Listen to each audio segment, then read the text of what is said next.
ఆదిలాబాద్ జిల్లాలో జూడాల ఆందోళన రెండవ రోజుకు చేరింది. రిమ్స్ మెడికల్ కళాశాలలో జరిగిన గొడవకు నిరసనగా జూడాలు ఆందోళన చేపట్టారు.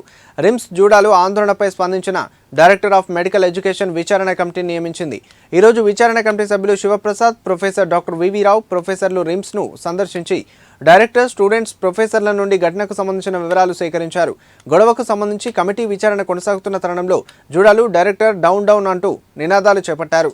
ఈ సందర్భంగా జూనియర్ డాక్టర్స్ ప్రెసిడెంట్ అరుణ్ మాట్లాడుతూ విచారణకు వచ్చినటువంటి కమిటీ ఏకపక్షంగా వ్యవహరిస్తుందని మండిపడ్డారు.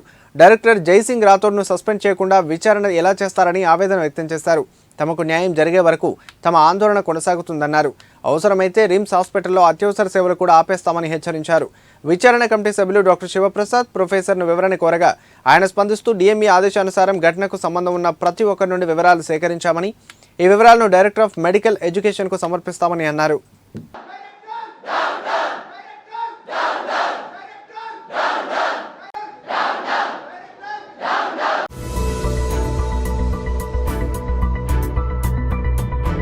రీసెంట్గా జరిగిన సంఘటన మీద ఏం జరిగిందన్నది వాస్తవం తెలుసుకోవడం కోసం అని చెప్పి డైరెక్టర్ ఆఫ్ మెడికల్ ఎడ్యుకేషన్ గారు నన్ను డాక్టర్ వివి రావు గారిని కలిపి కమిటీగా వేసి ఎంక్వైరీ చేసి అక్కడ ఏం జరిగింది, ఎందుకు జరిగింది, ఇటువంటి పరిస్థితి వచ్చింది, ఏదైనా ఎవరి మీదైనా చర్యలు తీసుకోవాల్సిన అవసరం ఉందా లేదా, తర్వాత భవిష్యత్తులో ఇటువంటి చర్యలు జరగకుండా ఉండాలంటే మనం ఎటువంటి కార్యాచరణ ప్రణాళిక రూపొందించుకోవాలని తెలియజెప్పమని చెప్తూ ఎంక్వైరీ కమిటీ వేశారు.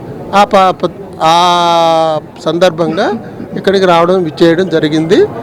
విచారణ పూర్తి చేశాము.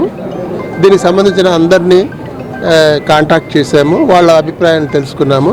అంతా క్రోడీకరించి ఫైనల్గా రిపోర్టు డిఎంఈ గారికి అందజేస్తాం. అయితే ఇప్పుడు ఇందాకే ఇంటర్నల్ అదే ఒక కమిటీ ఫామ్ అయింది. డిఎంఈ సార్ ఫామ్ చేసిన దాంట్లో నిజామాబాద్ మెడికల్ కాలేజ్ నుంచి ఇద్దరు ప్రొఫెసర్స్ రావడం జరిగింది.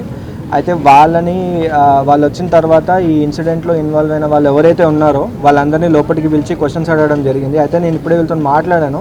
సో లోపల ఏం జరిగింది, ఏం క్వశ్చన్స్ అడుగుతున్నారు అని అడిగితే ఏది కూడా నిన్న జరిగిన ఇన్సిడెంట్కి సంబంధించింది కాకుండా ఒక్క క్వశ్చన్ కూడా అడగట్లేదంట. మరి ఇందులో ట్రాన్స్పరెన్సీ ఎక్కడుంది?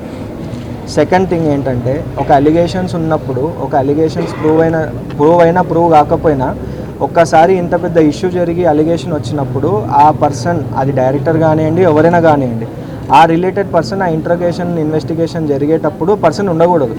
అయితే వీళ్ళు చెప్పేదాని ప్రకారం ఏంటి అంటే డైరెక్టర్ జైసింగ్ రాథోడ్ సార్ మధ్యలోనే ఈ క్వశ్చన్స్ అనేవి అడగడం జరిగింది. మరి ఇందులో ట్రాన్స్పరెన్సీ ఎక్కడుంది?